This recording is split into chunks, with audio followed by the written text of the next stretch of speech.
यह video algebra की live class से एडिट की गई है। इस वीडियो में अलजेब्रा से पूछे जाने वाले इम्पॉर्टेंट कॉन्सेप्ट और उनसे रिलेटेड क्वेश्चंस डिस्कस किए गए हैं। ये प्रश्न एसएससी के हर एग्ज़ाम में बार बार पूछे जा रहे हैं, इसलिए ये वीडियो आप लोगों के लिए बहुत ज़्यादा ज़रूरी है। तो कृपया वीडियो को पूरा देखें और एग्ज़ाम में अपने 2 से 4 नंबर ज़रूर पक्के करें। सपोज करो कि कहीं पर आपको x plus one upon x बराबर p दे रखा है, तो आपसे फिर यहां पर डिफरेंट डिफरेंट वैल्यू पूछेंगे। आपसे वैल्यू पूछेंगे वो कौन सी कि हमें बताइए x square plus one upon x square की वैल्यू क्या हो जाएगी। तो मेरे भाई देखो, दो तरीके हैं हमें इस वैल्यू तक पहुंचने का। एक तरीका ये होता है कि हम इसका स्क्वायर कर दें। बात समझ में आई या नहीं आई? हम क्या कर दें, इसका स्क्वायर कर दें। तो एक बच्चा तो इसका स्क्वायर कर देगा और इसका आंसर निकाल लेगा, लेकिन दूसरा बच्चा क्या करेगा, बोले सर ये जब रेसिप्रोकल केस बनता है तो इसकी वैल्यू डायरेक्टली होती है पी स्क्वायर माइनस टू। बोलो हाँ या ना? इसकी वैल्यू डायरेक्टली हो जाती है पी स्क्वायर माइनस टू। मेरे भाई ये आई कहां से, ये वैल्यू आई कहां से? तो अगर हम इस वैल्यू की बात करें तो कुछ नहीं होता है, इसका स्क्वायर करना होता है x plus one upon x का whole square is equal to p square हो गया।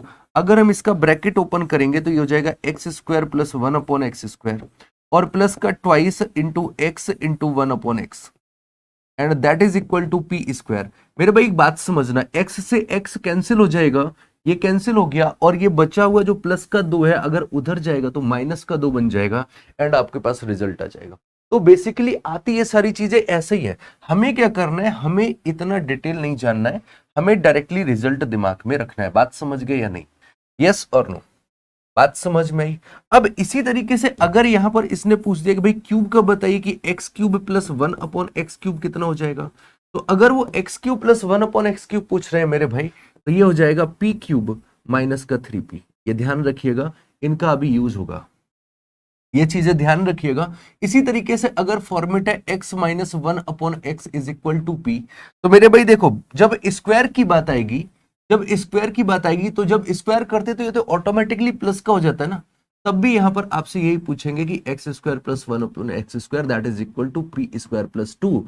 और जब बात आती है क्यूब की, जब बात आएगी क्यूब की कि x cube plus sorry minus है ना, x cube minus one upon x cube, तो ये हो जाएगा आपका पी क्यूब प्लस का थ्री। जरा एक बार स्क्रीनशॉट ले लो आप सभी लोग। 94। और हमसे इन्होंने जो चीज पूछी है, जब भी अभी तक हम लोगों ने जितना भी पढ़ा, हम लोगों ने जब भी पढ़ा तो इस तरीके से सवाल पूछते थे ना कि बताइए x cube plus one upon x cube की वैल्यू। अब ये पता नहीं क्या पूछने लग रहे हैं, एक्स माइनस टू का होल स्क्वायर। कभी लोड मत लेना, कुछ भी परेशानी वाली चीज नहीं है, कुछ भी परेशानी वाली चीज नहीं है। जो पूछा गया जरा उसको थोड़ा सा डिटेल में कर। तो आपसे जो पूछा है उन्होंने, वो मेरे भाई ये पूछ रखा है उन्होंने कि एक्स स्क्वायर ये हो जाएगा एक्स स्क्वायर, फिर उसके बाद माइनस का फोर एक्स और प्लस का फोर, इसकी वैल्यू वो आपसे जानना चाह रहे हैं। इसकी वैल्यू जानना चाह रहे हैं, इसकी वैल्यू। दोनों तरीके से वार करो सवाल पे, सवाल पे दोनों तरीकों से अटैक करो। एकदम किताब वाला ज्ञान नहीं चाहिए आपको, किताब वाला तरीका नहीं चाहिए। अब क्या किया जाए यहां पर इस सवाल के लिए आगे, बोले सर अगर हमें इसको होलबर्ग बनाना है, क्योंकि पावर घटानी है, हमारे पास कम पावर मांगा है, ज्यादा पावर दे रखा है, तो क्या करेंगे? बोले सर होलबर्ग बना लेंगे, प्लस का टू इधर जोड़ देते हैं और प्लस का टू इधर जोड़ देते हैं, और प्लस का टू इंडिकेशन भी दे रहा है क्योंकि 196 14 का वर्ग होता है, आपको वर्ग बनाना है। तो मेरे भाई ये बन जाएगा जाकर के आपका x square plus one upon x square का होल स्क्वायर। बोलो हाँ या ना? ये हो जाएगा x square plus one upon x square का होल स्क्वायर और ये हो जाएगा 196 that is equal to 14 square. सही है गलत? ये हो जाएगा 14 का स्क्वायर। अब क्या करें? बोले स्क्वायर हटा लेंगे सर यहां से, तो हमारे पास वैल्यू आ जाएगी x square plus one upon x square that is equal to 14। मेरे भाई एक बात फिर से समझना, जरा एक बात फिर से समझना, इन्होंने कहीं पर भी डिनोमिनेटर नहीं दिया है। तो अगर हम यहां का डिनोमिनेटर हटाने की जरा सी भी कोशिश करेंगे, हमारे पास x की पावर 4 फिर से हो जाएगा, लेकिन यहां पर मैक्सिमम पावर x स्क्वायर है। बोले क्या करें? फिर से पावर को कम करो। फिर से पावर कम करने के लिए क्या किया जाए? बोले सर दो यहां जोड़ दो, दो यहां जोड़ दो, काम बन जाएगा। अगर ऐसा करेंगे तो ये आ जाएगा आपका x plus one upon x, ये आ जाएगा आपका x plus one upon x का होल वर्ग, और यहां से ये हो जाएगा 16 दैट मीन्स 4 का स्क्वायर। बोलो हाँ या ना? ये बनेगा या नहीं? तो क्या मैं ये स्क्वायर न रखने की बजाय क्या मैं डायरेक्टली लिख सकता हूं ये बात कि x plus 1/x is equal to 4 हो जाएगा? क्योंकि आपको ये डायरेक्टली रखना वाला सीखना पड़ेगा, स्पीड आ जाएगी, प्रैक्टिस के साथ आ जाएगी, कोई बड़ी बात नहीं है। तो हमारे पास है x plus 1/x is equal to 4। मेरे भाई अब क्या है, वहां पर डिनोमिनेटर नहीं है, वहां पर डिनोमिनेटर नहीं है, तो अपना डिनोमिनेटर हटाना है। हटाने का तरीका ये रहेगा, बोले सर एलसीएम ले लेंगे। एलसीएम लेंगे तो ये हो जाएगा हमारा, यहां से एलसीएम लेने के बाद ये हो जाएगा मेरे भाई एक्स स्क्वायर प्लस 1, ये हो जाएगा एक्स स्क्वायर प्लस 1, और ये उधर चला जाएगा, that is equal to 4x, that is equal to 4x। मेरे भाई अब तुम्हें दिख गया होगा कि जो चाहिए वो मिलेगा कैसे। अब दिख गया होगा, बोले सर एक्स स्क्वायर चाहिए प्लस का, मैंने कहा है। बोले 4x माइनस का चाहिए, हमने कहा ये लो 4x माइनस का चाहिए, ये आ गया।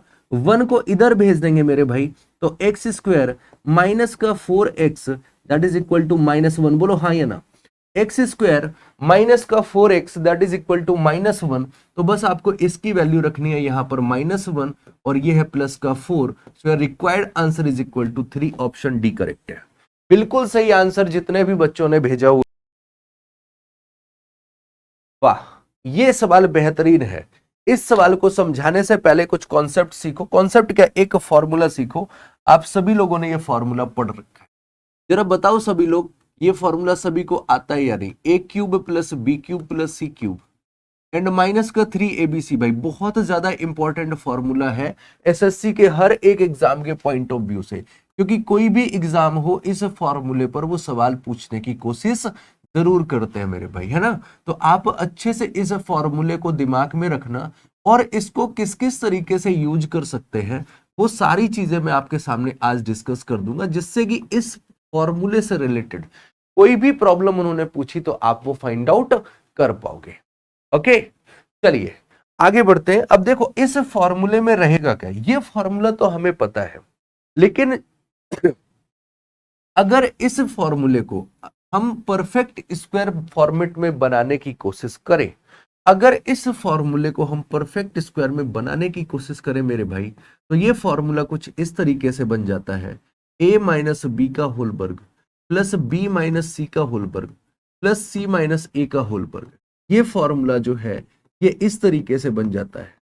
इसकी जगह पर हम ऐसी वैल्यू भी रख सकते हैं। तो अगर मैंने ये वैल्यू वहां पर जस्टिफाई करी, बात को समझना जरा, अगर मैंने ये वैल्यू वहां पर जस्टिफाई करी तो फॉर्मूला हमारे पास बनेगा नया, a cube plus b cube plus c cube, a cube plus b cube plus c cube minus का 3abc, माइनस का 3abc that is equal to 1/2, और इधर पे आ जाएगा ब्रैकेट में a प्लस बी प्लस सी, और अगले ब्रैकेट में आ जाएगा मेरे भाई a माइनस बी का होल वर्ग। नोट कर लेना, ये सब कुछ बहुत ही काम की चीज है, बाकी आपकी इच्छा। ओके, और c माइनस ए का होल वर्ग, ये हमारे पास फॉर्मूला बना। अब आप मेरे भाई बात को जरा समझो, वो आपसे पूछेंगे क्या, वो आपसे पूछेंगे क्या, हाँ क्लास डेली होती है, वो आपसे यहां पर कहेंगे कि अगर a plus b plus c बराबर 0 हो, या अलग अलग वैल्यूज देके पूछते हैं कि अगर a बराबर 200, a बराबर 433 हो, है ना, 433, b बराबर 434, इस तरीके से वो सवाल पूछेंगे।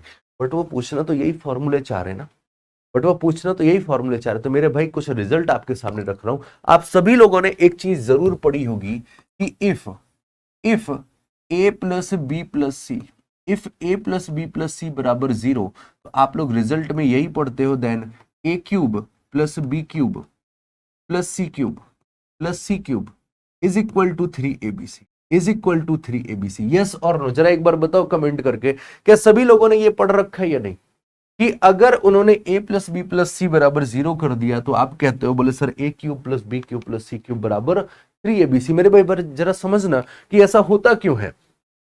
अगर मैंने a प्लस बी प्लस सी को 0 रख दिया, इस वैल्यू को अगर मैंने 0 रख दिया, बात को समझिए जरा, अगर मैंने इस वैल्यू को 0 रख दिया तो ये 0 हो गया, 0 मल्टीप्लाइड बाई दिस।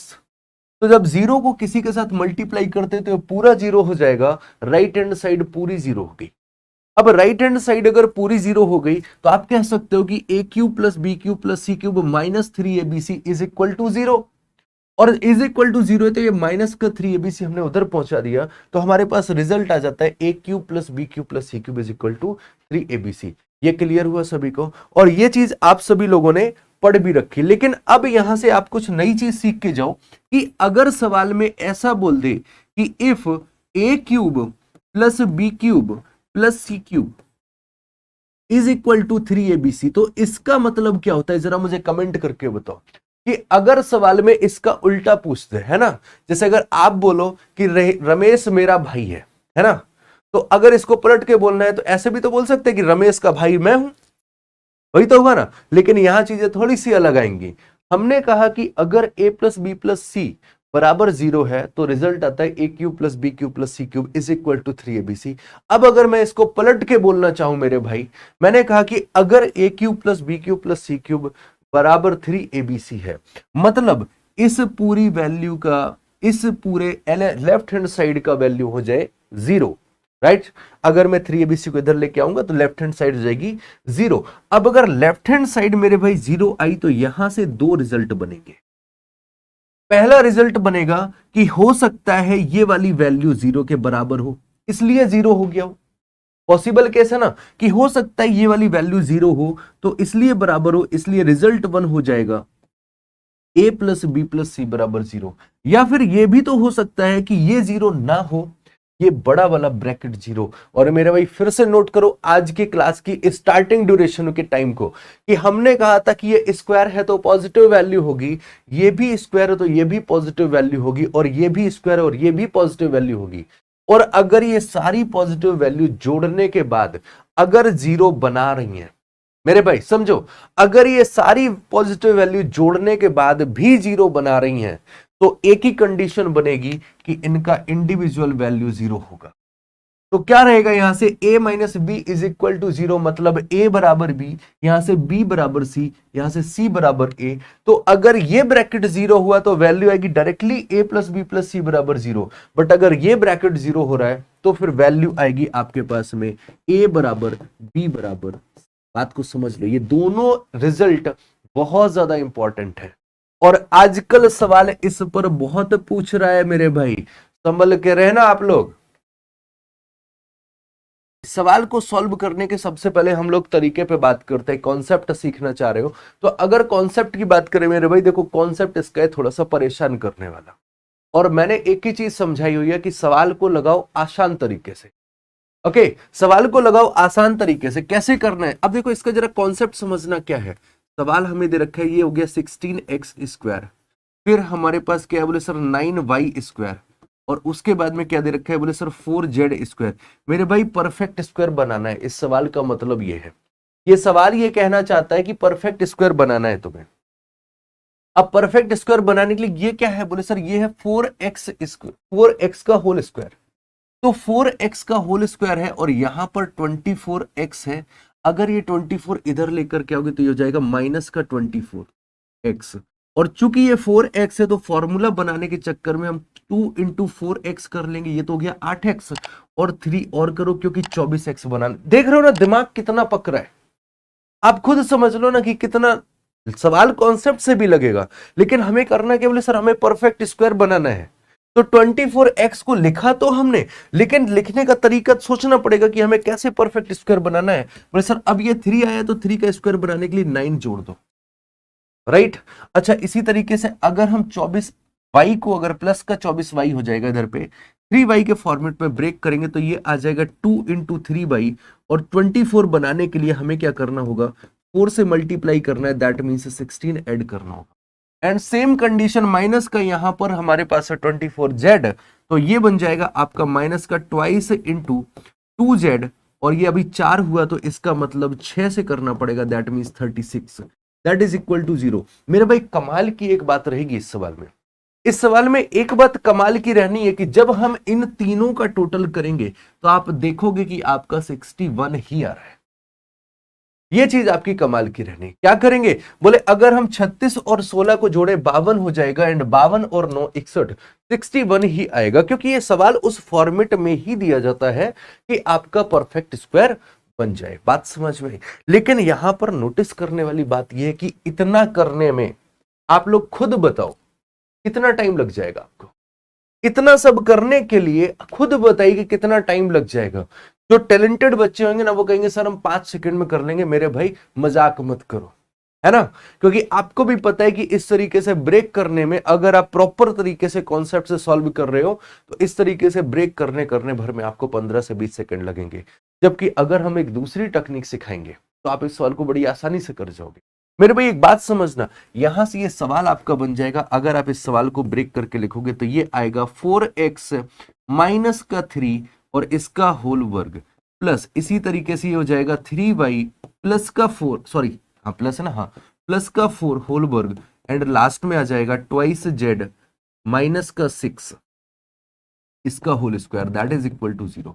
ये सवाल आपके पास है, राइट ये वैल्यूज आपके पास आएंगी यहां से। अब आप एक कॉन्सेप्ट और लगेगा यहां पे, मजेदार कॉन्सेप्ट लगेगा। अब मेरे भाई एक बात बताना, मुझे एक बात बताना, करना क्या रहेगा, बोले सर यहां से अगर देखें ये क्या है, परफेक्ट स्क्वायर है ना, ये क्या है, परफेक्ट स्क्वायर है, और परफेक्ट स्क्वायर की वैल्यू हमेशा पॉजिटिव होगी। क्या होगा, परफेक्ट स्क्वायर की वैल्यू हमेशा पॉजिटिव होगी। यहां पर ये क्या है, बोले सर ये भी एक स्क्वायर है और इसकी वैल्यू भी पॉजिटिव होगी और लास्ट वन की भी वैल्यू पॉजिटिव होगी। मेरे भाई बात समझना, अगर इन सभी की वैल्यू पॉजिटिव है, कुछ आप कोई भी वैल्यू रख के देख लो, आप नेगेटिव में रखो, आप डेसिमल कुछ भी रखोगे, आप इनकी वैल्यू पॉजिटिव ही आएगी। और पॉजिटिव पॉजिटिव वैल्यू जोड़ने के बाद भी 0 आ रहा है, इसका मतलब कुछ ना कुछ तो गड़बड़ है, कुछ ना कुछ तो गड़बड़ है। 0 कब आएगा, बोले कि यार कुछ भी वैल्यू रख रहे हैं पॉजिटिव ही हो रहा है। आप चाहे पॉजिटिव वैल्यू रखो, आप नेगेटिव वैल्यू रखो, आप फ्रैक्शन वैल्यू रखो, हमेशा पॉजिटिव हो रहा है और उनको जोड़ के 0 लेकर के आ रहे हैं। इसका मतलब बोले सर एक ही केस है कि अगर ये 0 हो जाए पूरा, अगर ये पूरा 0 हो जाए तो 0 का स्क्वायर 0 हो जाएगा मेरे भाई। यहां पर ये पूरा 0 कर दो, 0 का स्क्वायर बोले ये भी 0 हो जाएगा। यहां पर इसे 0 कर दो, 0 का स्क्वायर 0 हो जाएगा। और जब सभी 0 को जोड़ेंगे तो 0 ही रहेगा। सिर्फ इकलौता केस है स्क्वायर्स को ऐड करने पर अगर 0 दे रखा है, इसका मतलब यही है कि इंडिविजुअली उन सभी की वैल्यू 0 है। दैट मीन्स उनका कहने का ये मतलब है कि आप बस एक काम कर जाओ कि 4x माइनस 3 बराबर 0 रख दीजिए, that means x is equal to 3/4। मेरे भाई सोचो इतना टाइम है कि आपके पास एग्जाम में कि आप इतना सब करने के बाद में x की वैल्यू निकालो। तो ये है आपके पास कॉन्सेप्चुअल तरीका, एक बार स्क्रीनशॉट लो, फिर उसके बाद टेक्निक सिखाते हैं इसकी कि किस तरीके से आप इस सवाल को डायरेक्ट आप वैल्यू निकाल सकते हो। एक बार जल्दी से स्क्रीनशॉट ले लो, फिर उसके बाद में हम लोग आगे चर्चा करते हैं इस सवाल को जल्दी से लगाने की। प्लीज सर की क्लास को लाइक कीजिए। हाँ ठीक है, कर दो भाई, कर दो। ओके चलो, ये काम तो आप सभी लोग खुद कर लेते हो, हमें बोलना नहीं पड़ता है। सेशन को लाइक और शेयर आप लोग अपनी रिस्पॉन्सिबिलिटी से खुद कर जाते हो और ये बड़ी अच्छी बड़ी प्यारी बात है। मैंने देखा है लोगों की क्लासों में, वो 1 घंटे की क्लास में 40 मिनट यही बोलते हैं, वीडियो को लाइक करो शेयर करो, लाइक करो शेयर करो। अरे भैया लाइक करवाने आए हो पढ़ाने आए हो? आप टीचर हो, पढ़ाने आए हो, पढ़ाओ चुपचाप। बच्चे का दिल करेगा लाइक कर देगा, नहीं करेगा नहीं करेगा, आपके कहने से थोड़ी ना कर देगा, लेकिन नहीं। अच्छा यहां पर एक चीज ये बड़ी अच्छी रहती है कि भाई मेरे बच्चे जितने भी बच्चे आते ही पहले सर जी लाइक कर दिया शेयर कर दिया, अब सुकून से बैठ के पढ़ाई करते रहिए। ये तरीका भी होता है, पढ़ाई में बीच में डिस्ट्रैक्शन चाहिए ही नहीं। पढ़ना शुरू कर दिया, बीच में कुछ भी होता रहे, हिलना ही नहीं है तुम्हें, है ना। चलिए भाई आगे बढ़ते, तो अब इनको हटाइए, ठीक है। अब एक काम करते हैं, इन सभी को हटाओ और बात करते उस तरीके की। करना क्या रहेगा मेरे भाई, है ना, पुराने वाले जितने भी वो सब के सब आंसर निकाल के भी बैठ गए, आंसर भेज भी रहे हैं, बोले सर जी ये आंसर आ रहे हैं। अरे मक्कारी दे रहे हो तुम सब। देखो करना क्या रहेगा मेरे भाई, स्क्वायर वाले सारे टर्म्स एक साइड रखो, स्क्वायर वाले सारे टर्म्स एक साइड रखो और बिना स्क्वायर वाले सारे टर्म्स एक साइड रखना। इससे क्या होगा कि आपसे कभी गलती नहीं होगी, इससे क्या होगा कि आपसे कभी गलती नहीं होगी। स्क्वायर वाले सारे टर्म्स हमने एक साइड रखने हैं, तो 16x² पहले से ही था, मतलब ये हम कर रहे हैं, आपको करने की जरूरत नहीं क्योंकि सवाल ही ये लिखा है। मैं बस सिर्फ इसलिए कर रहा हूं क्योंकि ये 24 जो है ये उसमें टाइप नहीं है, तो मैंने कहा चलो मैं टाइप कर देता हूं। तो 24 का अंदर मल्टीप्लाई करेंगे मेरे भाई, 24x माइनस 24y है ना, और प्लस का 24z। किसी को लिखने की जरूरत तो नहीं है, राइट। तो ये हो गया 24z और माइनस का 61, ये कहीं पे भी रहने दो। लॉजिक क्या रहा, पॉइंट क्या रहा, बोले सर स्क्वायर वाले एक साइड रखने हैं और बिना स्क्वायर वाले सब एक साइड रखने हैं। मेरे भाई अब डायरेक्ट वैल्यू लिखना शुरू कर जाओ। डायरेक्ट वैल्यू x की वैल्यू क्या हो जाएगी, बोले सर x की वैल्यू हो जाएगी 1/2। x का कोफिशिएंट कितना है 24 और x² का कोफिशिएंट कितना है 16। बात समझे क्या रखना है, बोले सर 1/2 x का कोफिशिएंट अपॉन x² का कोफिशिएंट। सॉल्व कर जाओ मेरे भाई, 8 तिहाई 24, 8 दूनी 16, वैल्यू आ गई 3/4। आपने उतनी मेहनत करके x की वैल्यू निकाली थी, तब आया था 3/4, यहां डायरेक्टली 3/4। मजा आया? तो जितने भी लोगों को ये तरीका नहीं आता है मेरे भाई, सीख लो, बहुत काम का तरीका है आपके लिए, है ना। और ये सब इस कॉन्सेप्ट पर सवाल आता ही आता है, मोस्ट रिपीटेड कॉन्सेप्ट रखे हैं आज की क्लास में हमने। अब इसी तरीके से एक बार जरा आप लोग ट्राई करो, मुझे बताओ y की वैल्यू क्या हो जाएगी। तो आप y की वैल्यू क्या रखेंगे? बोले सर सबसे पहले 1/2 रख देना है। फिर y का कोफिशिएंट कितना है? बोले सर माइनस का 24। y का कोफिशिएंट है माइनस का 24 और y स्क्वायर का कोफिशिएंट है 9, राइट। सॉल्व करेंगे, 6 से कैंसिल करेंगे, 6 चौको 24 और 6 से कैंसिल किया, ये तिहाई बार जाएगा, मतलब माइनस का 4/3। माइनस का 4/3 y इज इक्वल टू आ जाएगा मेरे भाई। एंड लास्ट वन, अब तो z बराबर तुम कमेंट करके बताओ, तो z की वैल्यू के लिए क्या किया जाए? बोले sir z is equal to हो जाएगा 1/2, z का कोफिशिएंट है 24, z का कोफिशिएंट है 24 और z स्क्वायर का कोफिशिएंट है 4, तो 4 दूनी 8 तिहाई 24, that means z is equal to 3। हो गया सवाल खत्म।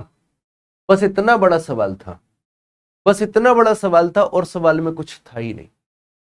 ओके, तो z इज इक्वल टू हो गया मेरे भाई 3। आपने सारी वैल्यू निकालनी, और मैंने क्या बोला था इस सवाल में, वो बस यही जानना चाह रहा है कि क्या आपको वैल्यूज फाइंड आउट करनी आती है या नहीं। ओके, एंड आपने सभी वैल्यूज फाइंड आउट कर ली। अब जब लास्ट में वो पूछेगा तो आपसे कुछ ऐसा ही आसान सा ही पूछेगा, कुछ भी पूछ सकता है कि x plus y plus z की वैल्यू बताओ, है ना, कुछ भी पूछ सकता है। तो अब जो पूछा जाए वो तो आसानी से फाइंड आउट कर जाएंगे ना। अब एक्स वाई इन दोनों का मल्टीप्लाई कितना हो जाएगा मेरे भाई? 3/4 इंटू ब्रैकेट में माइनस का 4/3 और यहां पर प्लस का 2z है, that is equal to 6। 2z is equal to 6। Cancel करेंगे यहां से 3 से 3, 4 से 4, ये हो जाएगा -1 प्लस का 6, so your answer is equal to 5। Option D correct है। आ गया सभी का आंसर? पहले सॉल्व कर लेते हैं, फिर उसके बाद बताते हैं कि तुम्हें कि 1/2 कहां से आया। अदरवाइज समझ ना आया कर तो ये मान लिया करो कि सर जी अपने घर से लेके आए हैं, है ना। चलो आ जाओ, सवाल सॉल्व करो। पहले क्वेश्चन लगा लो, सवाल को सॉल्व कर लेते हैं। तो अगर मैं यहां से इक्वेशन अपनी लिखूं तो ये हो जाएगा मेरे भाई a square plus b square plus का 64c square, that is equal to, ये हो जाएगा मेरे भाई ट्वाइस a प्लस का ट्वाइस b और माइनस का 16c, राइट, और इधर पे माइनस का 3 का। ये 3 चाहे इधर रहे चाहे उधर रहे कोई फर्क नहीं पड़ता है। ओके, आ जाओ भाई। अब यहां से वैल्यू फाइंड आउट करनी है आपको, तो a की वैल्यू दिमाग में कैलकुलेट करके डायरेक्ट वैल्यू रखने की कोशिश करो। 1/2 तो रहेगा, a की वैल्यू अपॉन a स्क्वायर, दिमाग में ही रखो वैल्यू। क्या हो जाएगा? 1/2 इंटू 2/1, तो a बराबर 1। इतना टाइम लगेगा आपको, बात समझ में आई? देखो हमने क्या किया, यही तो करना है कि 1/2 इंटू a का कोफिशिएंट हो जाएगा यहां से 2 और a स्क्वायर का कोफिशिएंट 1, तो इसको मैं दिमाग में कैलकुलेट नहीं कर सकता हूं क्या? आसानी से कर सकते हैं। तो a की वैल्यू डायरेक्टली हो गई 1। अब आ जाओ b की वैल्यू निकालने के लिए, कि b की वैल्यू क्या है? बोले सर 1/2 इंटू 2/1, ये भी हो जाएगा 1, ये भी हो गया। अब इसी तरीके से c की वैल्यू निकालो। बोले सर c की वैल्यू हो जाएगी यहां से 1/2 इंटू माइनस का 16/60। बोलो सर थोड़ा सा दिक्कत हो रहा है, थोड़ा सा दिक्कत हो रहा है। अरे दिक्कत हो रहा है तो तुरंत लिख लो ना, प्रॉब्लम क्या है? माइनस का 16/64, तो 16 चौको 64, दैट मीन्स सी की वैल्यू -1/8। बोलो हाँ या ना? सी की वैल्यू -1/8, राइट। अब अगर सी की वैल्यू, सारी वैल्यूज आपने फाइंड आउट कर ली मेरे भाई। उन्होंने पूछा है 4a स्क्वायर, 4a की पावर 7, b की पावर 7 प्लस 8c स्क्वायर की वैल्यू फाइंड आउट कर पाओगे? फाइंड आउट कर पाओगे? क्या हो जाएगा यहां से? अगर मैं वैल्यूज की बात करूं, a की वैल्यू अगर 1 रखी तो ये हो जाएगा मेरे भाई 4, प्लस b की वैल्यू 1 रखी तो ये हो जाएगा 1, यही तो आएगा। And last one c square, यहां पर क्या हो जाएगा? बोले सर 8 और सी स्क्वायर -1/8 का अगर वर्ग किया मेरे भाई, माइनस माइनस हो जाएगा प्लस, मतलब अपॉन में 64। दैट मीन्स यहां से आपके पास आ जाएगा 5 plus 1/8, that is equal to 5:1/8। 5:1/8, option C correct है। ये लो,